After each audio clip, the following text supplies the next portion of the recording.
Hi friends, ಎಲ್ಲರೂ ಹೇಗಿದ್ದೀರಾ? I hope ಎಲ್ಲರೂ ಚೆನ್ನಾಗಿದ್ದೀರಾ ಅನ್ಕೊತೀನಿ. ನಾನು ಕೂಡ ಚೆನ್ನಾಗಿದ್ದೀನಿ.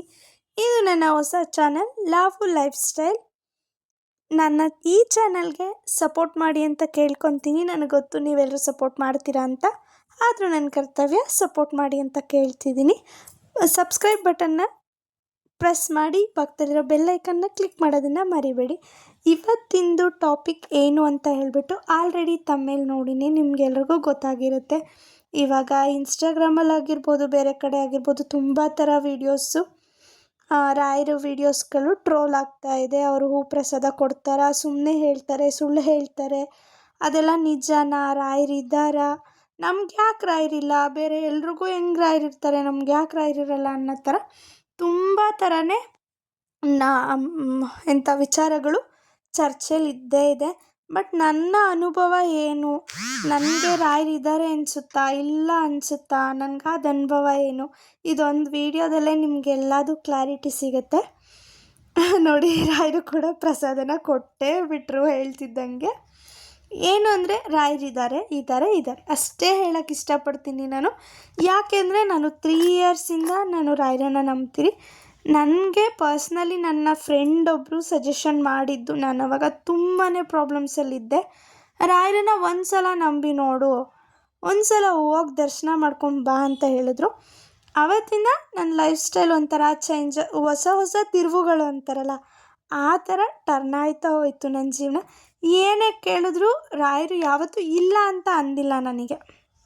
ಕೊಡೋದು ಸ್ವಲ್ಪ ತಡವಾದ್ರೂ ಹೇಳ್ತಾರಲ್ಲ, ತಡವಾಗಿ ಕೊಟ್ಟರು ದೇವ್ರು ಅಡವಾಗೇ ಕೊಡ್ತಾನೆ ಅಂತ. ಆ ಥರ ನಮಗೇನು ಬೇಕು ಅದನ್ನು ಆ ಪ್ಲೇಸಲ್ಲಿ ಅವ್ರು ಕೊಟ್ಟಿಲ್ಲ ಅಂದರೆ ಅದಕ್ಕೂ ದೊಡ್ಡದೇನೋ ನಡೆಸ್ತಾ ಇದ್ದಾರೆ ನಮ್ಮ ಜೀವನದಲ್ಲಿ ಅಂತ. ರಾಯರು ನಾನು ಯಾವಾಗಲೇ ಪೂಜೆ ಕೂತ್ಕೊಂಡ್ರೂ ಸರಿ, ಅವರು ಹೂ ಪ್ರಸಾದನ ಕೊಟ್ಟೇ ಕೊಡ್ತಾರೆ. ಅದೊಂದು ನಂಬಿಕೆ ನನಗೆ. ನಾನು ಅವರು ಹೂ ಪ್ರಸಾದ ಕೊಡೋವರೆಗೂ ನಾನು ದೇವ್ರ ಮನೆಯಿಂದ ಎದ್ದು ಬರಲ್ಲ. ಅದು ಎಷ್ಟೇ ಹೊತ್ತಾದ್ರೂ ಅಷ್ಟೇ, ಅವ್ರು ಕೊಟ್ಟ ಮೇಲೇ ನನಗೆ ಎದ್ದು ಬರೋದು. ಕೆಲಸ ಆಗುತ್ತೋ ಬಿಡುತ್ತೋ, ಅವರ ಹೂ ಪ್ರಸಾದ ಕೊಡೋದೇ ಒಂದು ಖುಷಿ, ನಾನು ಅದನ್ನು ನೋಡೋದೇ ಒಂದು ನೆಮ್ಮದಿ ನನಗೆ.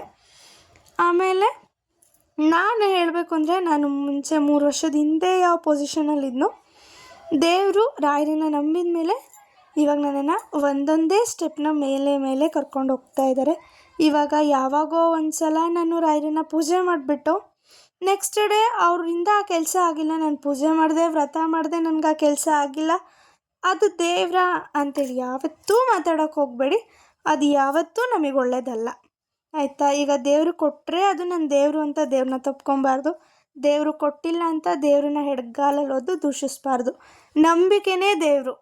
ದೊಡ್ಡವ್ರು ಹೇಳ್ತಾರಲ್ವ, ನಂಬಬೇಕು ದೇವ್ರನ್ನ. ಎಷ್ಟು ಅಂದರೆ ಪೂರ್ತಿಯಾಗಿ ನಮ್ಮ ಸರ್ವಸ್ವನೂ ದೇವ್ರೆ ಅನ್ನೋಷ್ಟು ಪೂರ್ತಿ ನಂಬಿದಾಗಷ್ಟೇ ಅದರ ಅನುಭವ ನಮಗಾಗೋದು. ಅದು ಬಿಟ್ಬಿಟ್ಟು ಅಪನಂಬಿಕೆಯಲ್ಲಿ ಅರ್ಧಬರ್ಧ ನಂಬಿಕೆ ಇಟ್ಟು ನಾವು ಯಾವುದೇ ದೇವ್ರನ್ನ ಪೂಜೆ ಮಾಡಿದ್ರೂ ನಮಗೆ ಫಲ ಅನ್ನೋದು ಸಿಗಲ್ಲ. ಅದೊಂದು ಮಾತ್ರ ನಾನು ಹೇಳ್ತೀನಿ. ನನ್ನ ಪಾಲಿಗೆ ರಾಯರು ಇದ್ದಾರೆ. ನೀವೇ ನೋಡ್ತಾ ಇರ್ಬೋದು, ನಾನು ಏನೋ ಒಂದು ಬೇಡಿಕೆ ಇಟ್ಟಿದ್ದೆ ರಾಯರ ಹತ್ರ. ರಾಯರು ಎಷ್ಟು ಚೆನ್ನಾಗಿ ಹೂ ಪ್ರಸಾದನ ಕೊಟ್ಟರು ಅಂತ ನೀವು ನೋಡಿರ್ಬೋದು. ಆ ರಾಯರು ಹೂ ಪ್ರಸಾದ ಕೊಟ್ಟು 2 ಡೇಸ್ಗೆ ನನಗೆ ಆ ಕೆಲಸ ಆಯಿತು.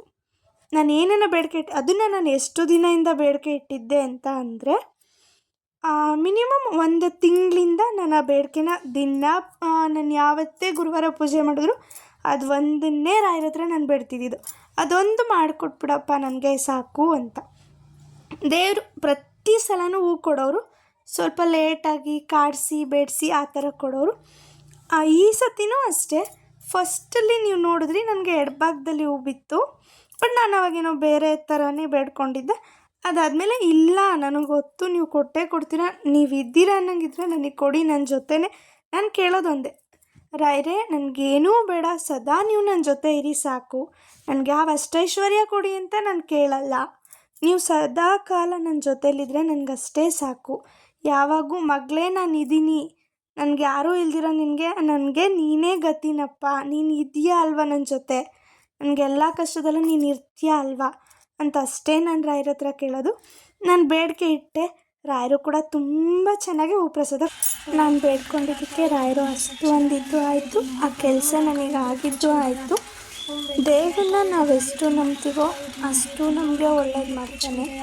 ಯಾವುದೋ ಒನ್ ಟೈಮ್ ನಮಗೆ ಅಂದ್ಕೊಂಡಿದ್ದ ಕೆಲಸ ಆಗಿಲ್ಲ ಅಂತ ಹೇಳ್ಬಿಟ್ಟು ದಯವಿಟ್ಟು ಯಾವತ್ತೂ ರಾಯರನ್ನ ದೂಷಿಸೋಕೆ ಹೋಗಬೇಡಿ. ರಾಯರು ಅಂತ ಅಲ್ಲ, ಬಾಕಿ ಯಾವ ದೇವರಾದರೂ ಅಷ್ಟೇ, ಪೂರ್ತಿ ಪ್ರಮಾಣವಾಗಿ ನಂಬಿಕೆ ಇಡಿ, ನಮಗೆ ಒಳ್ಳೇದಾಗೇ ಆಗುತ್ತೆ ಅಂತ ಹೇಳ್ತೀನಿ. ಇನ್ನು ಮುಂದಕ್ಕೆ ರಾಯರ ವ್ರತಗಳು, ಪೂಜೆಗಳು ನನಗೆ ತಿಳಿದ ಮಟ್ಟಿಗೆ ನಾನು ತಿಳಿಸ್ಕೊಡ್ತೀನಿ ನಿಮಗೆ. ನಾನು ಯಾವ ಥರ ವ್ರತ ಪೂಜೆನ ಮಾಡ್ತೀನಿ, ಬಿಕಾಸ್ ಮಾಡ್ತಾ ಇದ್ದೆ ಅನ್ನೋದನ್ನೆಲ್ಲ ನಿಮಗೆ ಹೇಳ್ಕೊಡ್ತೀನಿ. ನಿಮಗೂ ಹೆಲ್ಪ್ ಆಗ್ಬೋದು, ನನಗೂ ನಿಮಗೆ ತಿಳಿಸ್ದೆ ಅನ್ನೋ ಖುಷಿ ನನಗೂ ಇರುತ್ತೆ. ಇಷ್ಟು ಹೇಳ್ತಾ ನನ್ನ ವೀಡಿಯೋನ ನಾನು ಮುಗಿಸ್ತೀನಿ. ನಿಮಗೆ ಇವಾಗ ಅನಿಸಿರುತ್ತೆ ರಾಯರು ಇದ್ದಾರಾ ಇಲ್ವಾ ಅಂತ ಹೇಳ್ಬಿಟ್ಟು ಕಮೆಂಟ್ ಮಾಡಿ. ನನ್ನ ಚಾನಲ್ನ ಸಬ್ಸ್ಕ್ರೈಬ್ ಮಾಡ್ಕೊಳ್ಳೋದನ್ನು ಮರಿಬೇಡಿ. Thank you for watching. Bye bye.